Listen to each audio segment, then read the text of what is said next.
abrir a palavra no livro do profeta Oséias, capítulo 1, verso 1. Você pode acompanhar pelo telão ou pela sua Bíblia. Amém? E o tema da nossa mensagem é um casamento escandaloso.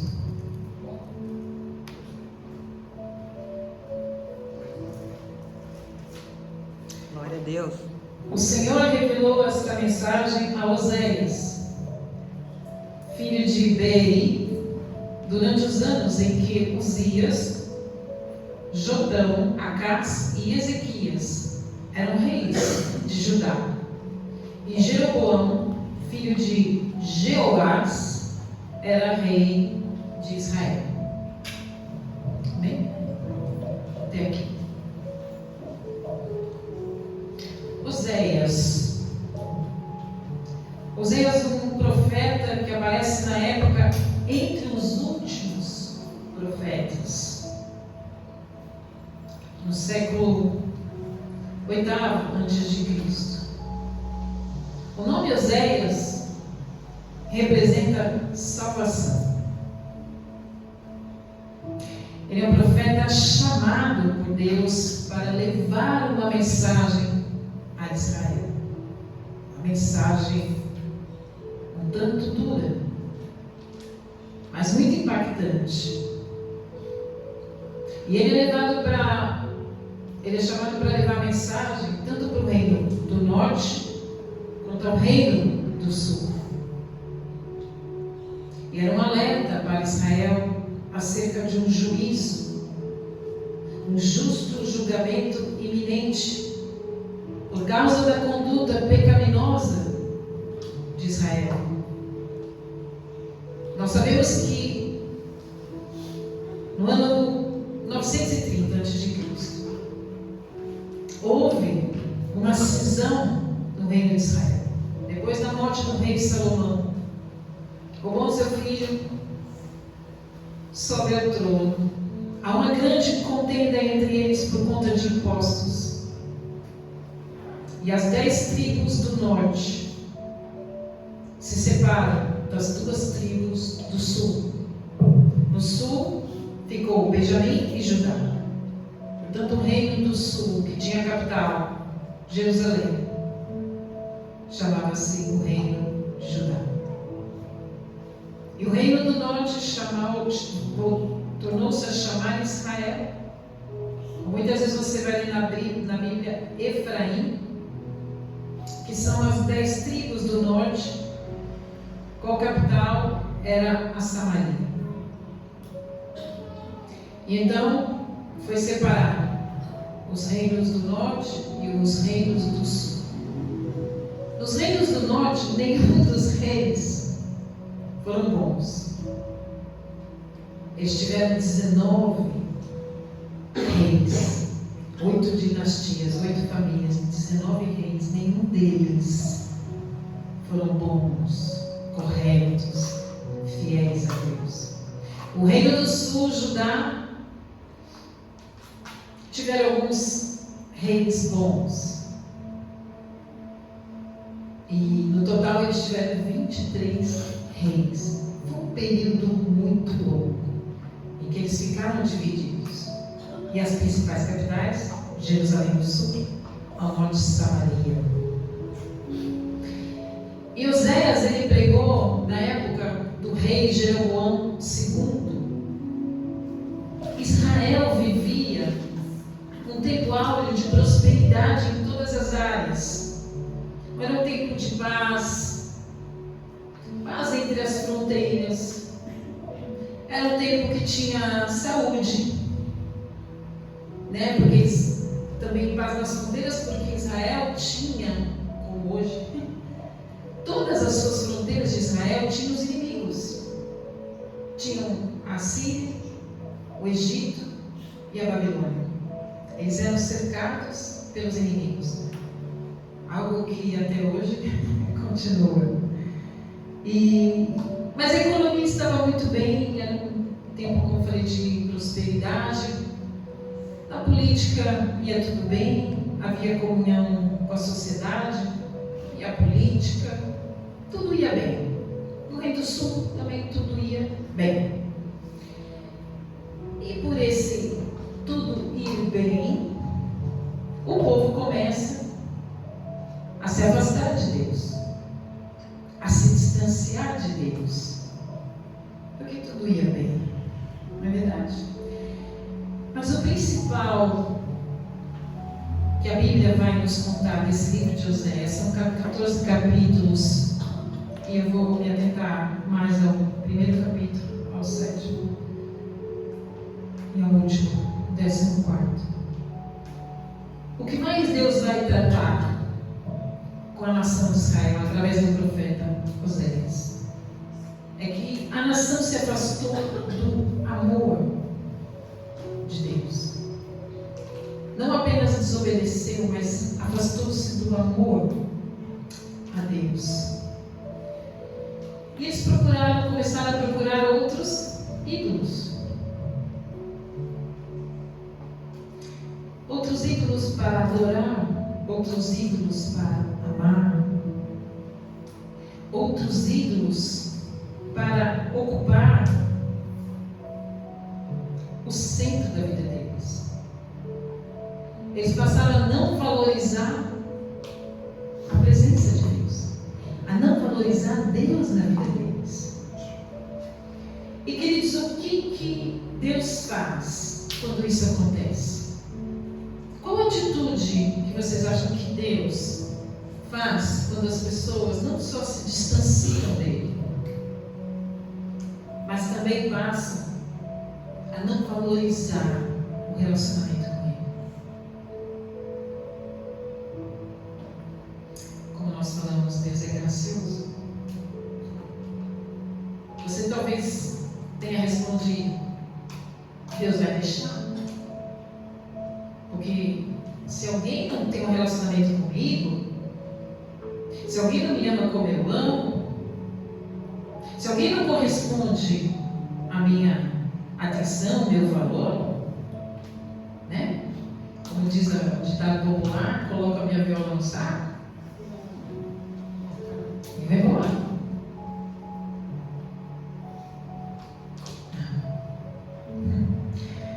Mesmo quando nós nos distanciamos de Deus, Ele não se distancia de nós. Mesmo quando não queremos falar com Ele, Ele ainda quer falar conosco. Mesmo quando você não tem menor interesse em se relacionar com Ele, Ele se interessa em se relacionar com você. Mesmo quando não sentimos necessidade da presença dele, Ele sente necessidade de estar com você. Mesmo quando não damos importância para Deus, Ele se importa com as nossas necessidades. Ele se importa com a nossa vida. E mesmo quando estamos com o coração fechado, com a mente bloqueada, Ele procura chamar a nossa atenção. Preste atenção. Quando estamos com a mente bloqueada, quando estamos com o coração fechado, Deus procura chamar a sua atenção. E como que Ele chama a atenção?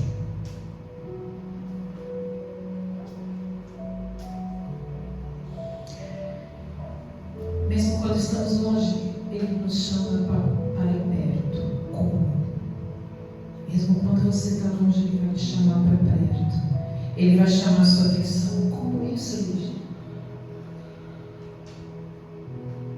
Como eu falei aqui, não há um lugar que você esteja tão longe, tão distante,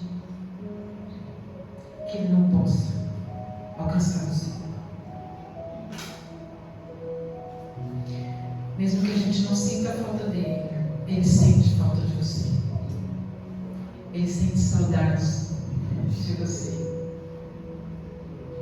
Amém? Quando somos infiéis, Deus permanece fiel.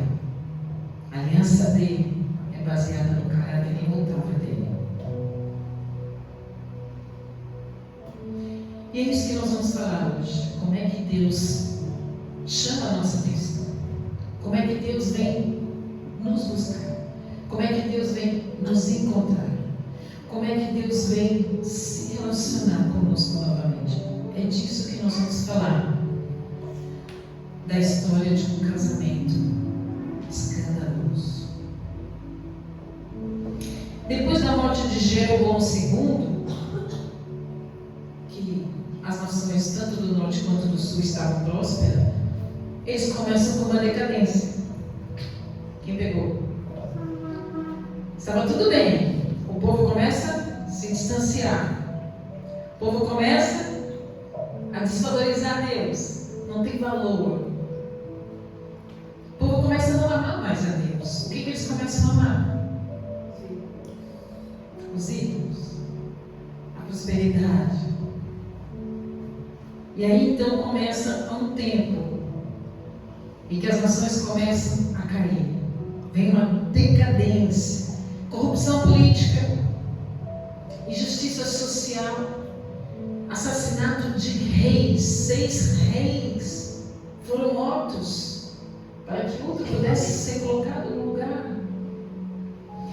Apostasia, falta de fé, desobediência, imoralidade, iniquidade total, desobediência, rebeldia do povo, com as leis, com os princípios. Você pode entender essa decadência ou não? Algo similar que você já passaram? E então foi se instalado um verdadeiro caos, uma decadência total do reino do norte, Israel, aonde habitava Oséias. Veja, eles buscaram socorro nas nações pagãs. Eles buscaram socorro nas nações inimigas. Assíria, Egito, Babilônia. Eles não foram buscar Deus por conta da decadência do caos. Eles foram buscar em homens. A nossa solução, querido, minha querida, nunca está no homem. A nossa solução está em fazer do nosso Deus o centro das nossas vidas. Em fazer do nosso Deus o socorro bem presente na angústia. De onde vem o nosso socorro? O nosso socorro vem de Deus que fez os céus e a terra, do Deus Criador. Mas as coisas ficaram tão dramáticas, caóticas, que Deus então precisou chamar o profeta Oséias. Certo? E vejam só como as coisas estavam caóticas. Por que Deus chama o profeta Oséias? No capítulo 4 de Oséias, a partir do verso 1, diz assim: Ó Israelitas, Oséias está dizendo, ouçam a palavra do Senhor. Ele está trazendo a mensagem. O Senhor apresentou acusações contra vocês. Não há fidelidade, nem bondade, nem conhecimento de Deus em sua terra. Reconhecimento de Deus em sua terra. Vocês fazem votos e não os cumprem. Matam, roubam, cometem adultério, a violência em toda parte. Veja, que dramático. Um homicídio atrás do outro. Por isso sua terra está de luto. E todos desfalecem, até os animais selvagens, as aves do céu e os peixes do mar estão desaparecendo. Uau! Você pode ver aqui, nesses versículos, a desobediência dos 10 mandamentos. Você pode entender quão dramático estava, caótico, que até a terra, os animais, as aves, os peixes estão desaparecendo. Vocês podem imaginar esse caos? Quando o homem e a mulher pecaram, Deus amaldiçoou o quê? A terra. A terra, a ecologia, a natureza sofreu com a ação do pecado, com a ação da desobediência. Nós não podemos nem imaginar quão lindo, maravilhoso era o Éden. Vocês podem imaginar se hoje a gente acha bonita que é a nossa natureza, que são os privilegiados? Quão lindo, maravilhoso devia ser o jardim do Éden, com todas as flores, com todos os frutos, como belo. Queridos, nós seres humanos, eu vou lhe dizer que eu tenho observado, nós não damos mais atenção ao belo, ao que é belo verdadeiramente. Quando você olha, a natureza tem sofrido e tem se deteriorado, mutações. Às vezes você olha para o ser humano, existem seres humanos que você nem reconhece como ser humano, de tão modificado que eles estão. O que é o belo? O que é que Deus fez de tão belo que o pecado trouxe morte e deterioração? A terra está desaparecendo. Vou contar rapidamente um testemunho aqui. Eu, no início da minha jornada pastoral, e nós encontramos alguns pastores que nos levavam a vários lugares que havia trabalhos, cachoeiras. E eu fui para várias cidades do sul, um pouco mais para o norte, e nós visitávamos as cachoeiras. E nós desfazíamos os trabalhos, ok? Vocês carregavam o bolo, porque muitos vão ter medo. Não tenha medo, o poder de Deus é maior. E nós desfazíamos aquelas feitiçarias, né, que tinha para marido separar da mulher, empresa falir, pessoas morrerem. Nós andávamos por tudo. E muitas pessoas nem imaginam que existem pessoas trabalhando nisso, desfazendo trabalhos, pela oração, pelo poder do nome de Jesus. Porque no nome de Jesus há poder. E nós então fazíamos isso. E algumas cachoeiras me chamavam muita atenção, porque eu já era amante da natureza. E eu dizia para a pastora, eu falava, pastora, mas que uma cachoeira tão bela, e aqui tudo seco, ao redor era tudo árido, sujeira. As pessoas largavam lixos ali perto da cachoeira e a gente ia desfazer as macumbas e tinha muito lixo, muita sujeira. E ela dizia, ei menina, tenha fé, você vai ver o que Deus vai fazer. E nós fazíamos isso sempre. E dali uns anos ela me manda algumas fotos. A maioria das cachoeiras, as prefeituras impediram de se fazer trabalhos em algumas cidades que nós fomos, principalmente a de Maipura, que era linda, que eu achava linda, e ela me mostrou a foto, tudo florido novamente, tudo restaurado, tudo belo, sem aquela maldade sobre aquela terra, muito sangue derramado sobre aquela terra, de sacrifícios a Baal. Que tristeza! Mas Deus, pelo seu poder criador, restaurou todas as coisas. Deus restaura tudo na sua vida. E ainda que você veja a sua vida caótica, em ruínas, e que esteja tudo cinza, preto e branco, Deus vai trazer cor na sua vida, vai trazer vida à sua casa, vai trazer o belo novamente. Você consegue entender isso? A nossa casa muitas vezes é o retrato do nosso coração, da nossa alma. Amém? E então, Deus deu uma missão e uma ordem ao profeta Oséias. Você está vendo, Oséias, como está tudo? Repreendeu, corrigiu, porque entre os 14 capítulos de Oséias, Deus repreende, Deus corrige, Deus está falando, Deus está trazendo, olha, prestem atenção, está chamando a atenção do povo, está trazendo algo impactante ao povo.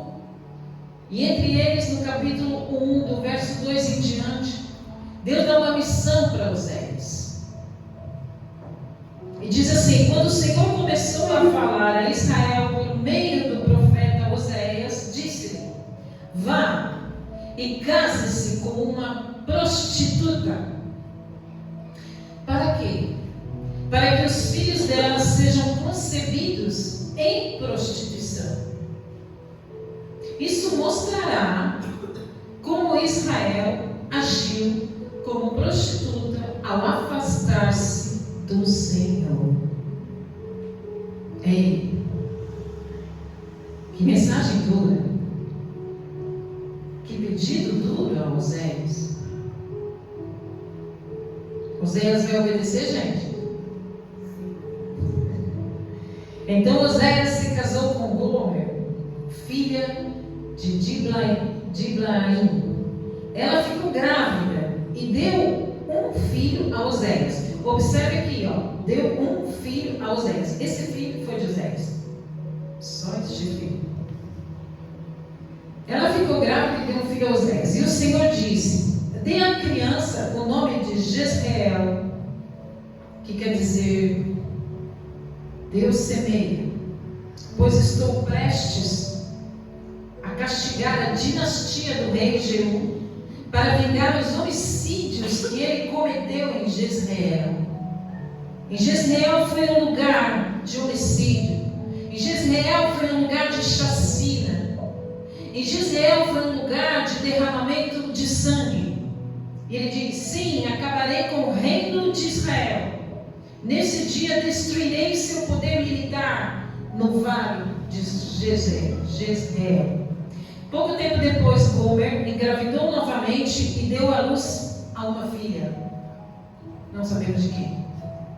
O Senhor disse a Oséias: dê à sua filha o nome de Loruama, não amada, pois não mostrarei mais amor ao povo de Israel, nem lhe perdoarei. Contudo, mostrarei amor ao povo de Judá no sul. Eu, Senhor, seu Deus, os livrarei dos seus inimigos, não com armas e exércitos, nem com cavalos e carros de guerra, mas com o meu poder. Depois Gomer, de ter desmamado Loruama, ficou grávida mais uma vez e deu à luz a outro filho. E o Senhor diz: dê-lhe o nome de Noemi, não meu povo, pois Israel não é meu povo e eu não sou Deus, não sou seu Deus. Uau, que dramático, né? Esse pedido. Oséias se casa, e esse casal então tem 3 filhos, mas os nomes dos filhos não são escolhidos pelo casal. Os nomes são escolhidos por Deus para trazer uma mensagem do que Ele queria. Então nós vamos ver essa mensagem.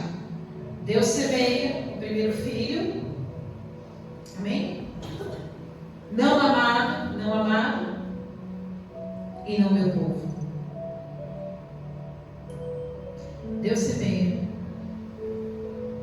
algo ruim, uma chacina, um campo de morte.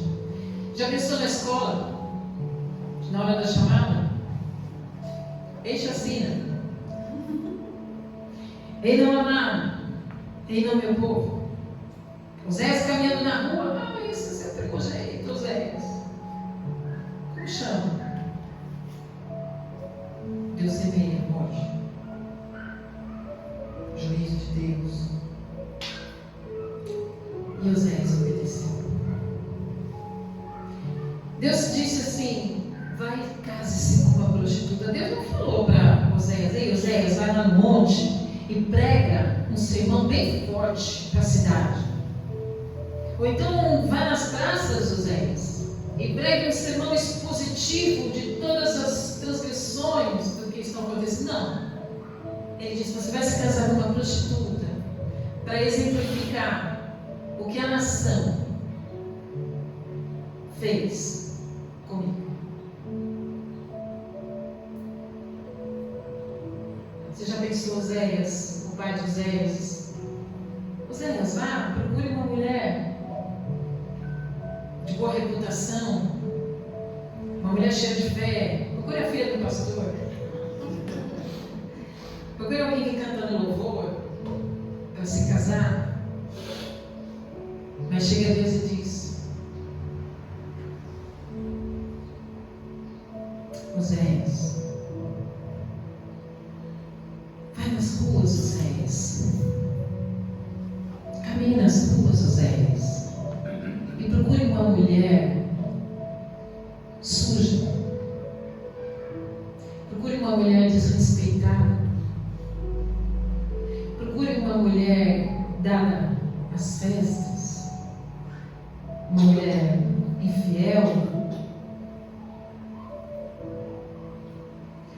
Procure uma mulher que só tem interesses carnais, pessoais. Pegue na mão dela, Oséias, e fale as mais lindas promessas a ela. Fale os mais lindos sonhos a ela. Troque as suas vestes. Adorne esta mulher com as mais joias finas. Coloque nela tudo que é belo. Faça uma aliança com ela. E você diga que você a ama com amor eterno.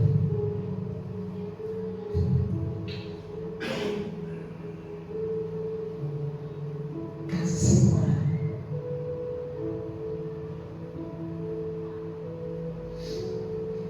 Deus estava falando com Israel. Preste atenção, Israel. Como que vocês se portam? Vocês parecem burros que não sabem escolher o caminho. Vocês parecem crianças perdidas. Vocês parecem um bolo mal assado. Ou um galho que se quebra. Nós vamos ver Deus explicando, exemplificando para a nação, se revelando para a nação. Ele está dizendo assim, desses 14 capítulos: eu sou para vocês como um pai cheio de amor. Eu sou para vocês um médico que deseja curar. Eu sou para vocês um marido que não se cansa de correr atrás da esposa que o traiu. Como que Israel traiu a Deus? Fazendo alianças com os povos pagãos, adorando outros ídolos, se afastando de Deus, se afastando do valor de Deus. E no capítulo 4 ainda, verso 6, ele diz assim: meu povo está sendo destruído porque não me conhece, porque vocês sacerdotes não querem me conhecer. Eu não os reconhecerei como meus sacerdotes, porque se esqueceram da lei do seu Deus. Eu me esquecerei de seus filhos. Quanto maior o número de sacerdotes, mais eles pecam contra mim. Trocam a glória de Deus pela vergonha de ídolos. Os sacerdotes que deveriam ensinar o povo, não ensinavam o povo. Capítulo 8, verso 8 do 4, capítulo 4, ele diz assim: quando o povo traz suas ofertas pelo pecado, os sacerdotes se alimentam. Por isso se alegram quando o povo peca, e assim como os sacerdotes, assim é o povo. Assim como são sacerdotes, assim é o povo. O povo peca. E aí ele diz no verso 11: o vinho tirou o entendimento do meu povo. Pedem conselhos a pedaços de madeira, pensam que uma vara lhes dirá o futuro. Seu desejo de ir atrás de ídolos os tornou insensatos, prostituíram-se, cometeram adultério com outros deuses e abandonaram seu Deus. Era um povo que não conhecia Deus. E quando a gente não conhece a Deus, quando a gente não valoriza Deus, nós somos iguais aos burros e crianças perdidas, que não sabemos aonde ir, e nós nos tornamos injustos. E Deus estava mostrando essa situação a Oséias, porque Deus estava vendo tudo contaminado.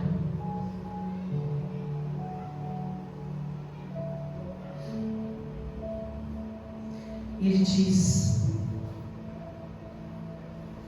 Oséias, case-se com ela, com a prostituta, e quando todos da cidade, da nação, souberem o que você está fazendo por essa mulher, é o que estou fazendo pela nação que amo.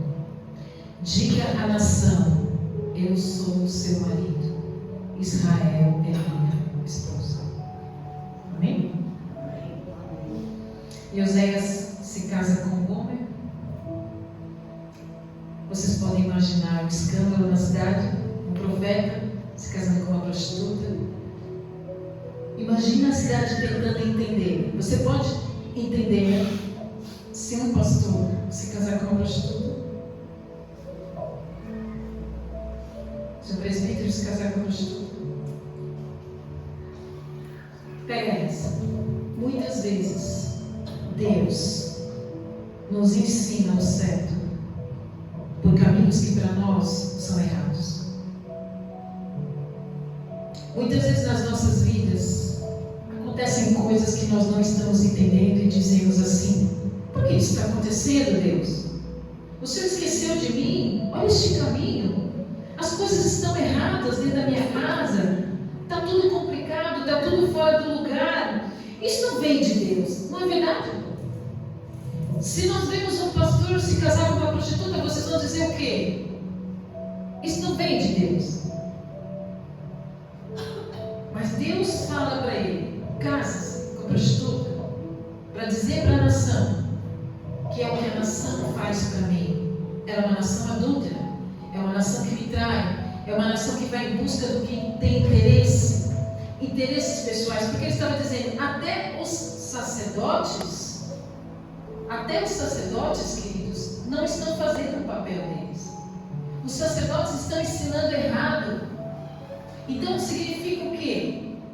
Se os sacerdotes estão ensinando errado, eles estão perdidos. E eles não vão entender o casamento.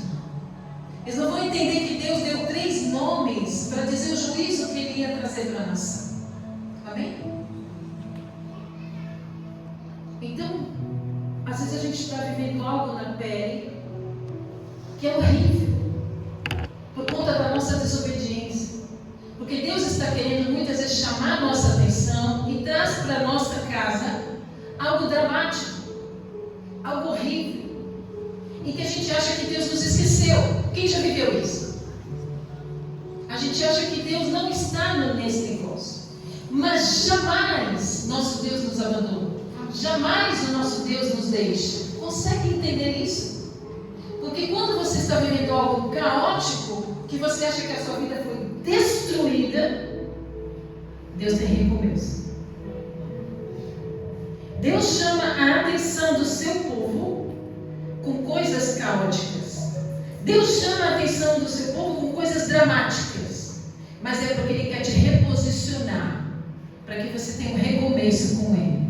E uma vida onde Ele se torne o centro. Amém, gente? Amém? Isso é muito sério.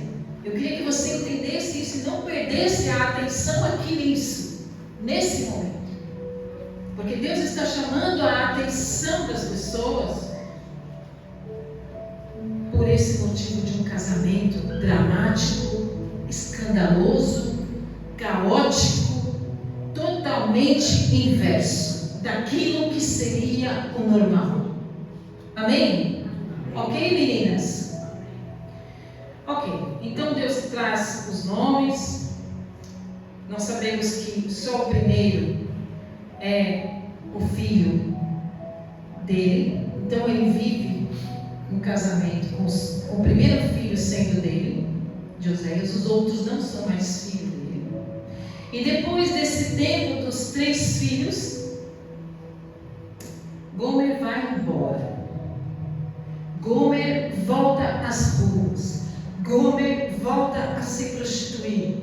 Gomer volta às festas, aos homens, à imoralidade.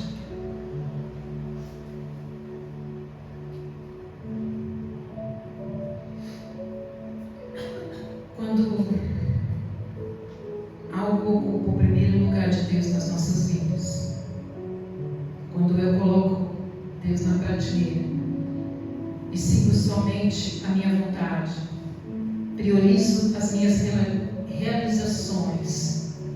os meus gostos espirituais, religiosos, e onde Ele deixa de ser o centro, eu estou dizendo a Deus: não te amo. Tudo que não for Deus no centro, tudo que ocupar este lugar de Deus no meu coração, em primeiro lugar, que é a minha vida, é um amante para mim. É um adultério que eu cometo. Deus se sente traído. Quem já passou por traição sabe a dor que é e o medo de recomeçar. Mas Deus não tem esse medo. E Ele chama: vem viver comigo. Eu tenho recomeço. Eu tenho vida nova. Eu tenho restauração. Eu sou um Deus de reconciliação. Eu sou um Deus de redenção. Eu não desisto de você. Eu não guardo mágoa de você. Pode ser que você aqui, ou alguém que está assistindo a mensagem, tenha deixado a Deus por ídolos, por religiosidade, por ânsia de saber o futuro, buscado cartomantes, buscado, como fala pessoas que videntes. Mas Deus está dizendo: eu te quero de volta. Eu não vou abandonar você. Eu vou atrás de você. E eu te amo. Gomer vai atrás. Oséias vai atrás de Gomer. Você pode imaginar isso? Tudo que Oséias fez para Gomer, ela largou. Oséias deu o melhor: roupas, tratou-a bem, tratou-a com dignidade, com honra, a prosperou, deu saúde, deu condições na casa dela. E aí o que aconteceu? Ela foi embora. Quantas vezes nós conhecemos pessoas que fazem isso? Vão à casa de Deus por religiosidade, vão à casa de Deus por interesse em que Ele pode dar. Trocam o coração de amor a Deus, de relacionamento com o marido da igreja, simplesmente por interesse. Gomer fez isso. Se casou com Oséias por interesse.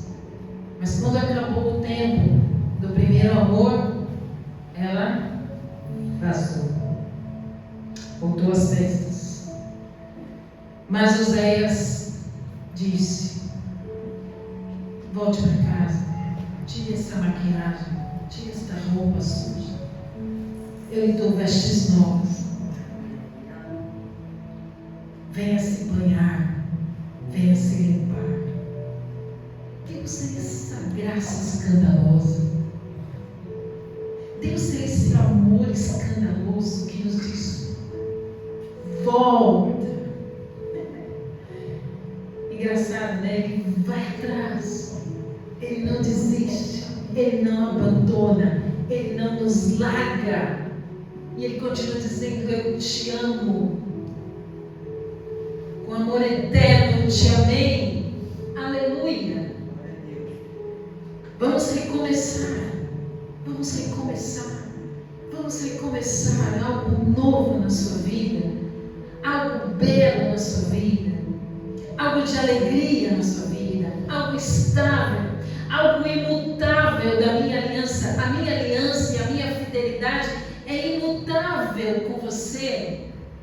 Vamos recomeçar. Não importa o que você passou, não importa o que você fez, não importa por onde você andou, não importa quão horrível você fez, foi a sua vida, quão sujo foi o seu caminho.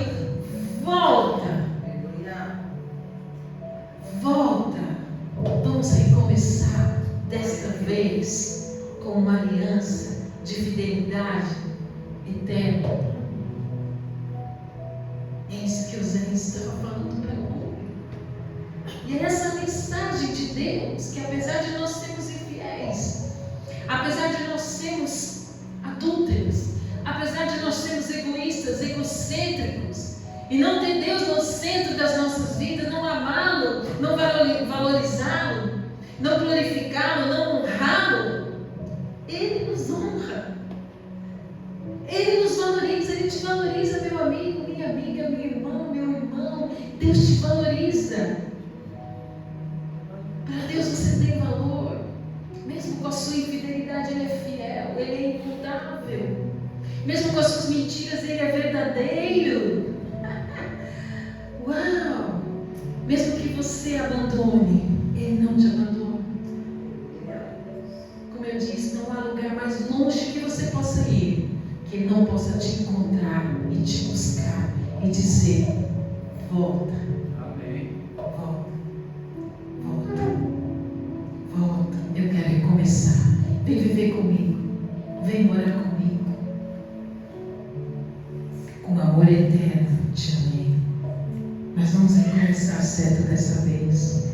Porque eu mostrei esse cenário caótico para que você entenda que do caos eu faço tudo novo. Que do caos eu crio coisas novas e eternas. E coisas que não serão abaladas, que é o casamento com Deus. A minha graça sobre ti não será abalada.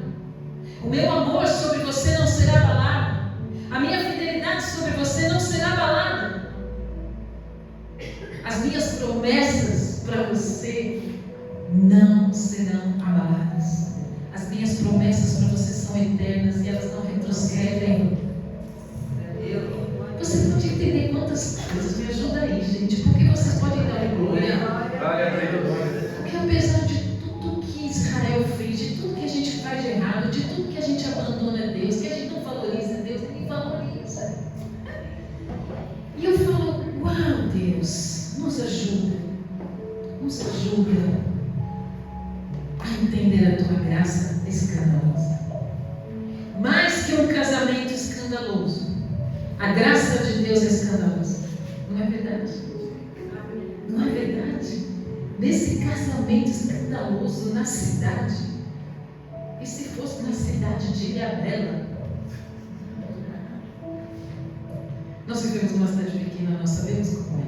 Imagina o profeta Oséias em Samaria, caminhando com um Gomer.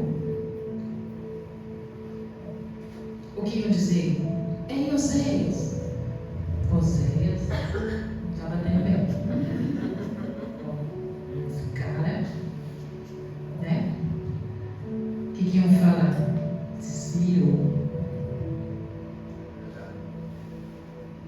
Mas Oséias daria a mensagem de Deus: Israel, vocês estão traindo a Deus, não é? Entende?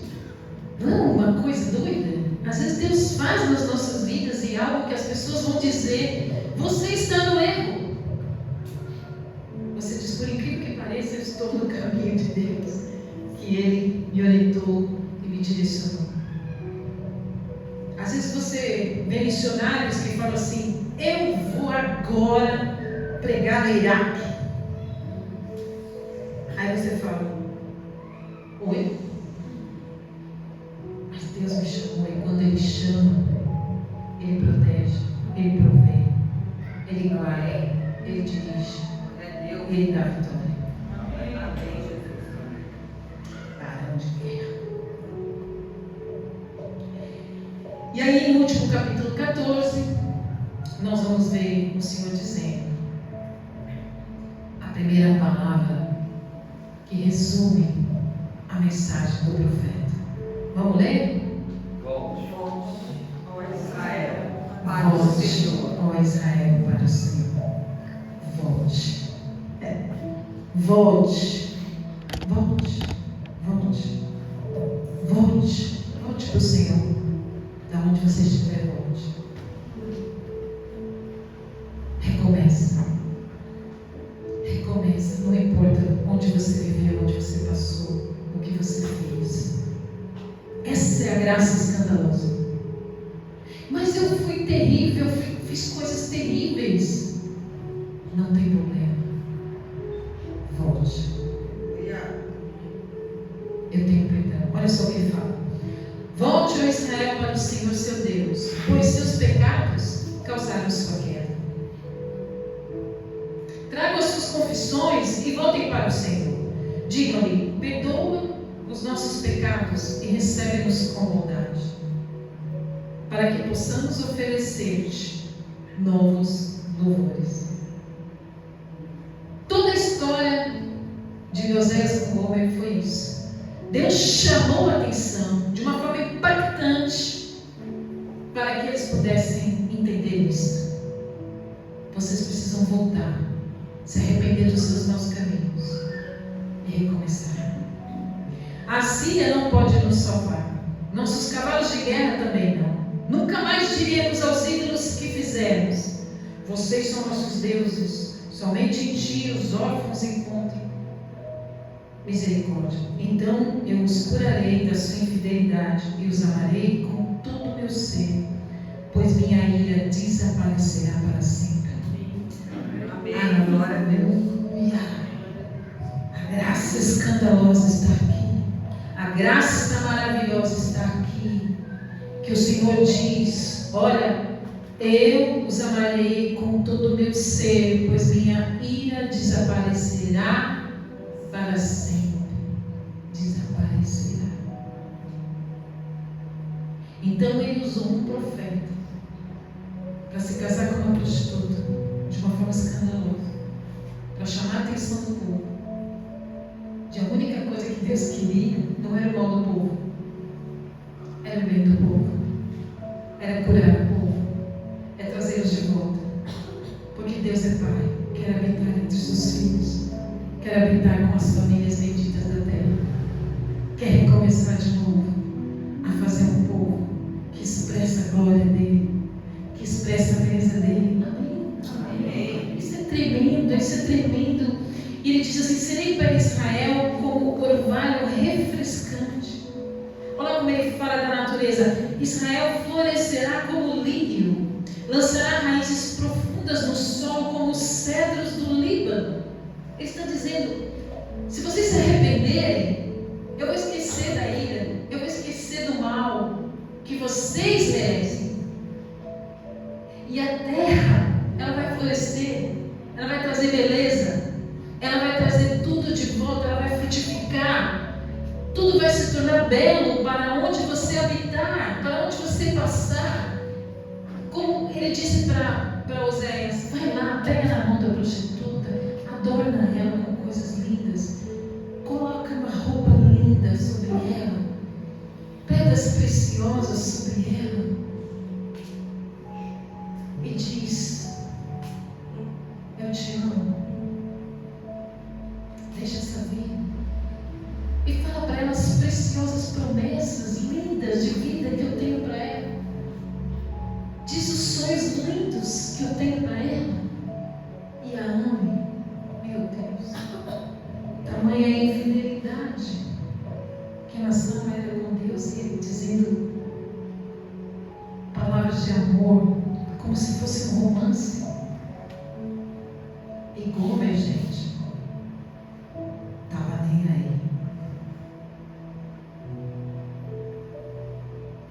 Mas Oséias fez isso.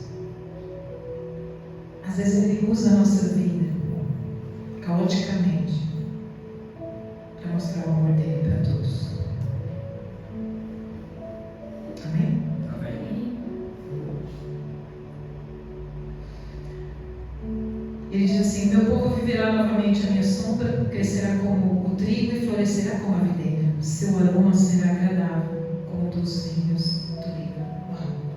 Ele fala da natureza. Quando o pecado é perdoado, tudo é restaurado, como eu falei aqui. E eu vou falar para vocês algo que me chamou a atenção e que é conhecido de todos: a história da filha da Helena Tanuri. Conhecem a Helena Tanuri? Pastora Helena Tanuri? Uma querida, uma mulher pública, uma mulher conhecida, centenas de seguidores. E ela colocou no vídeo: eu amo a me perguntam: como assim, Helena? Você é uma pastora crente, conhecida no Brasil todo, e a sua filha é muito famosa na LGBT. A sua filha é toda transfigurada. Helena diz: eu amo a minha filha. Eu não preciso dizer as quatro paredes que eu conheço a minha filha. Minha filha é doce, minha filha é honesta, tem qualidades maravilhosas. Fez más escolhas agora, mas eu respeito. Muitos dizem nas minhas redes sociais: você errou. Que escândalo, Helena Tamuri, você ter uma filha dessa forma. Ela disse: de forma nenhuma. De forma nenhuma, eu amo minha filha. E a graça escandalosa pode alcançá-la a qualquer momento. O que importa é que minha filha tem meus braços abertos todos os dias. Tem o meu amor todos os dias. Porque eu, como Cristo, jamais a abandonarei. Jamais deixarei de amar. Porque eu não sei os planos do Senhor. Porque os pensamentos do Senhor são muito maiores do que o meu. Eu achei a coisa mais linda. Porque todos criticam, julgam, falam palavras terríveis para Helena Tamuri. Ela disse: eu sou uma mulher falha. Dizem que eu errei. Pode ser. Pode ser que eu tenha errado. Nós não sabemos, não crescemos nascendo, não sabemos como ser pais e mães. Nós temos nossas falhas, como esposas, como maridos, amém? Muitas vezes criamos nossos filhos e erramos. Eles tomam as escolhas deles. Tem uma idade que eles podem tomar as escolhas deles, amém? Nem por isso eles deixarão de ser nossos filhos. É assim que Deus nos trata. É assim que Deus nos ama. Mesmo que a gente erre, mesmo que a gente seja filho, rebelde, desobediente, Ele continua amando. Mesmo que Ele não seja o centro da nossa vida, Ele continua amando. Como a Helena falou, ela disse: eu vou continuar amando. Vou continuar com os braços abertos. Quando ela chegar em casa, vai ser alegria. Sempre que ela vier para casa, será uma celebração e não um julgamento. Vocês entendem isso? A menina é toda modificada no seu físico, expressando o que ela tem no interior. Mas a mãe e o pai enxergam o interior. A preciosidade da sua vida. A preciosidade que você é para Deus, único. Único. Singular. Não existe alguém igual a você. Mas Helena, você acha que ela está certa, que ela está fazendo? Não, não está certo. Mas esse é departamento de Deus. Não é meu departamento mais. Eu ensinei, eu corrigi minha filha, eu confrontei minha filha várias vezes, mas eu entreguei na mão daquele que pode mudar todas as coisas, pelo poder da graça escandalosa, que perdoa todos os pecados e faz tudo novo e recomeça tudo de novo.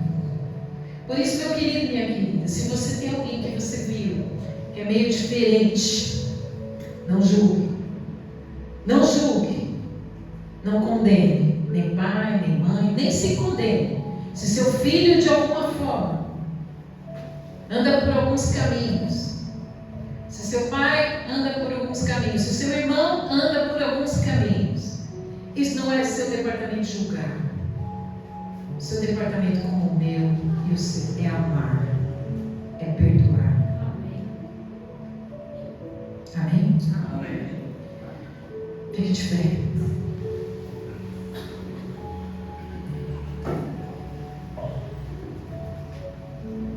Apóstolo Paulo, em 2 Timóteo 2,13, diz assim: Se formos infiéis, Ele permanece fiel, pois não pode negar-se a si mesmo.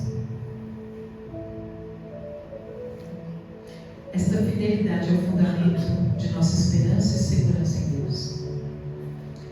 Deus é cheio de misericórdia e Tiago diz que a misericórdia triunfa sobre o juízo. A misericórdia de Deus é muito mais do que o juízo. E Deus nos fala: com amor eterno te amei, não importa as suas falhas, suas roupas, sua condição, sua posição, seu conhecimento. Ele te deseja com amor eterno. E Ele vai até você hoje. E hoje Ele te chama de volta. Engraçado que a última mensagem da igreja, da última igreja de Apocalipse, a mensagem é: volta. Querido Deus e Pai, nos ajuda, Senhor, a abandonar os ídolos do nosso coração e a nos convertermos a Ti. Nos ajuda a entendermos os Teus caminhos e não sermos como burros, Pai, que não sabem qual caminho seguir, ou como crianças que nos sentimos perdidos. Senhor, derrama sobre nós amor por Ti e que possamos abandonar, Senhor, a segurança que temos no dinheiro, a segurança que temos nos cônjuges, a segurança que temos na casa, no trabalho, na nossa conta bancária. Senhor, sem Ti não somos nada, Senhor, e nos ensina a dependermos de Ti verdadeiramente, para a Tua glória. E se hoje você sentiu no coração que Deus está te chamando de volta, eu gostaria que você viesse aqui à frente, num ato de fé, sem vergonha. Seja sem vergonha diante de Deus. Amém? Filho, me tira isso aqui, ó, para eu aqui, ó, que eu quero caminhar ali. Isso, obrigado. E se você tem no coração de pedir perdão ao Senhor, de alguma forma, e recomeçar, desejar ter um recomeçamento aqui, nós vamos orar por você. E se você quiser falar com Deus hoje, que você deseja algum recomeço, venha até aqui. Em nome de Jesus, pode